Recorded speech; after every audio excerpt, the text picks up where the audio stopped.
अस्सलाम वालेकुम व्यूअर्स, कैसे हैं आप देख रहे हैं एकेर प्रोजेक्ट चैनल। से लाइक करें, शेयर करें। आज हम आपके लिए लेके आए सैमसंग फिट 2 का रिव्यू और फर्स्ट इंप्रेशन। और हम आपको बताना चाहते हैं कि जो अभी सैमसंग ने फैन एडिशन के फ़ोन्स निकाले हैं और उसके साथ वो हमें घड़ी को गिफ्ट दे रहा है और बॉक्स में भी इंक्लूड करके दे रहा है। लोग कुछ अलग भी बेच रहे हैं, तो उसको हम कंपैरिजन करेंगे आज बैंड 5 के साथ, क्योंकि ऑलरेडी मार्केट में MI बैंड 5 चल रहा है, सेम कंपैरिजन में है और यही इसका कंपैरिजन बनता है। बाकी बैंड्स भी हैं जो कम प्राइस में, लेकिन उनके साथ नहीं। हम बैंड 5 के साथ इसको आज कंपेयर करेंगे, कुछ फीचर्स को देखेंगे जो सैमसंग में ज़्यादा हैं या सैमसंग अपने नाम के ज़्यादा पैसे ले रहा है। क्योंकि सैमसंग की जो प्राइस है वो इस वक्त 8,999 लगी हुई है इसके ऑनलाइन ऑफिशियल प्राइस पे, और जो आपकी MI है इसकी 6,200 रुपीज़ ओरिजिनल इन्वाइस है। और दोनों की इन्वाइस में काफ़ी फ़र्क है, ऑलमोस्ट काफ़ी फ़र्क आ जाता है। तो इन दोनों का डिफरेंस जो हमें वो नज़र आता भी है कि नहीं आता, इस चीज़ को हम क्लियर करेंगे। पहले इसकी देखें अनबॉक्सिंग। जी तो व्यूवर्स, ये है हमारी सैमसंग फिट 2 और इसको चलिए अनबॉक्स करते हैं। पीछे कुछ सैमसंग की ब्रांडिंग वगैरह है और पीछे लिखा हुआ है 5.0 स्पोर्ट है, हायर भी 1.5 GB रैम है। और इसके अलावा सिंपल सा से बॉक्स है। अनबॉक्स मैंने इसको पहले भी किया था, लेकिन अब आपको दिखाने के लिए दोबारा अनबॉक्स इसको कर रहा हूँ। इसको हम खोलते हैं और इसके अंदर से कुछ इस तरह का सामान निकलता है। ये हमारी सैमसंग फिट 2, वैसे तो हमारे पास इस वक्त ये भी पड़ी है, जिसके साथ हम इसका कंपैरिजन भी करेंगे। और इसकी पैकिंग कुछ ऐसे है। वैसे इसको देखा जाए तो इसकी खूबसूरती जो है वो उससे ज़्यादा है आपके बैंड 5 से, लेकिन देखा जाए तो इसकी प्राइस भी उससे काफ़ी ज़्यादा है। लेकिन फीचर्स वाइज मुझे कुछ डिफरेंट लग रही है उससे। इसकी एनिमेशन जो है वो बहुत अच्छी लग रही है।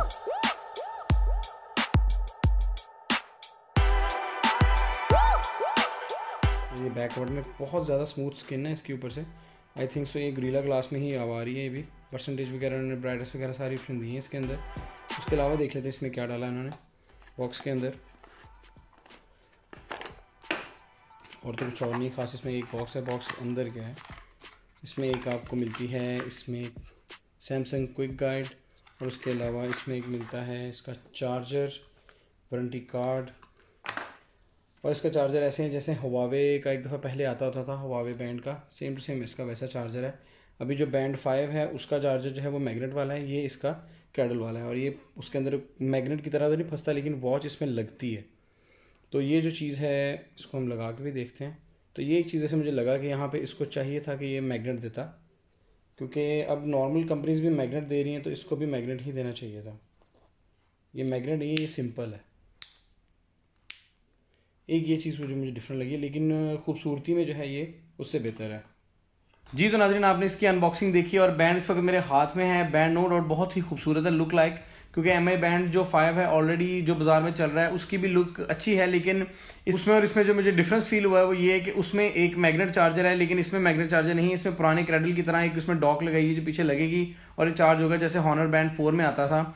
इसको चाहिए था सैमसंग, क्योंकि उससे ज़्यादा पैसे ले रहा है और इसको मैग्नेट कनेक्टर देना चाहिए था। नंबर 3, इसमें जो हमें और वाज़ेह डिफरेंस नज़र आ रहा है वो ये कि इसमें जो है वो 77 फेसेस अभी सैमसंग ने हमें दिए हैं। बैंड 5 इसमें आपको एक तो रैम कम मिलती है और इसमें लेकिन स्पोर्ट्स मूड ज़्यादा मिलते हैं। इसमें स्पोर्ट्स मूड कम है, इसमें स्पोर्ट्स मूड ज़्यादा है। उसके अलावा उसमें जो है स्ट्रेस मूड इस वक्त MI ऑलरेडी बाजार में दे चुका है। स्ट्रेस मूड सैमसंग की घड़ियों में ऑलरेडी आया था, बैंड में फर्स्ट टाइम आया है। उसके अलावा जो ब्लड ऑक्सीजन फिलहाल दोनों वेरिएंट्स में नहीं है। जो इसमें NFC मूड है, जो NFC वाला इसमें वेरिएंट है MI बैंड में, उसमें आपको ब्लड ऑक्सीजन सैचुरेशन मिलती है, और वो इस वक्त सैमसंग ने भी इसमें बाय डिफ़ॉल्ट नहीं दी है, वो भी इसको देनी चाहिए। मेरी नज़र में मुझे जो कमियां लग रही है वो मैं क्लियर कर रहा हूँ। लेकिन सैमसंग की एक तो नो डाउट इसकी बनिस्बत जो है रीसेल वैल्यू कुछ बेहतर होगी, और MI वैसे काफ़ी देर से अपना नाम बना रहा है। बैंड्स में कम से कम कस्टमर जो है वो MI का ही नाम लेके आता है। सैमसंग ने अभी फर्स्ट टाइम जो है बैंड बनाए हैं, तो देखें सैमसंग बैंड्स में कैसा करता है। इससे पहले इसके जो बैंड आते थे वो तकरीबन 19 और 20 हज़ार की रेंज में आते थे, जैसे फिटबिट के आज भी आते हैं। तो MI जो है और सैमसंग का कंपैरिजन जो इस बैंड में ज़रूर बनता है, और इसके आने वाले टाइम में प्राइस कम हो जाएगी, क्योंकि लोग जो है काफ़ी ज़्यादा लोगों को गिफ्ट भी निकल रहे हैं फ़ोन्स के अंदर और लोग यूज़ नहीं कर रहे, वो सेल कर देते हैं बाज़ार में।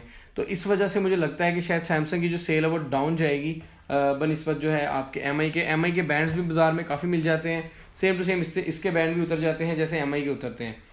आप इसका बैंड भी सेम MI की तरह उतार सकते हैं, अलग से बैंड्स भी इसके मिलेंगे, हर कलर में मिलेंगे, लेकिन नॉर्मली बाज़ार में फ़िलहाल अवेलेबल नहीं है क्योंकि इसकी इतनी ज़्यादा सेल नहीं मिली। लेकिन पॉइंट ये हमारा कि क्या हम ये लें या वो लें, या ये हम ऑनलाइन मंगवाएं या ना मंगवाएं, तो आपको सिर्फ यही है कि मैं आपको यही ओपिनियन देना चाहूँगा कि अगर तो आप सैमसंग लवर हैं और सैमसंग का फ़ोन रखते हैं तो मैं ये कहूँगा कि बैंड जो है फिर सैमसंग में ही ले, क्योंकि सैमसंग का जो बैंड है मतलब वो बहुत ज़्यादा अच्छी तरह कंपैटिबल करेगा आपके फ़ोन के साथ, और एमआई भी करता है, लेकिन सैमसंग लवर जो सैमसंग ही लेगा। उसके अलावा जो एमआई है वो यूनिवर्सली यूज़ होता है, फॉर एग्जांपल एप्पल एंड्रॉयड किसी भी फ़ोन के साथ वो इजीली चलाया जा सकता है, इसलिए एमआई बैंड अपनी जगह अच्छा है।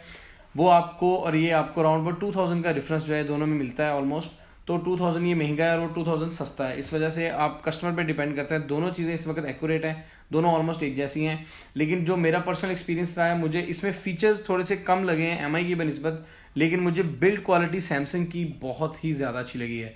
तो आज का रिव्यू इसी तरह खत्म करते हैं और फर्स्ट इंप्रेशन में आपको बड़ा अच्छे तरीके से दिखाया। हमारे चैनल को जरूर लाइक करें, शेयर करें, सब्सक्राइब करें। Thank you so much. Allah.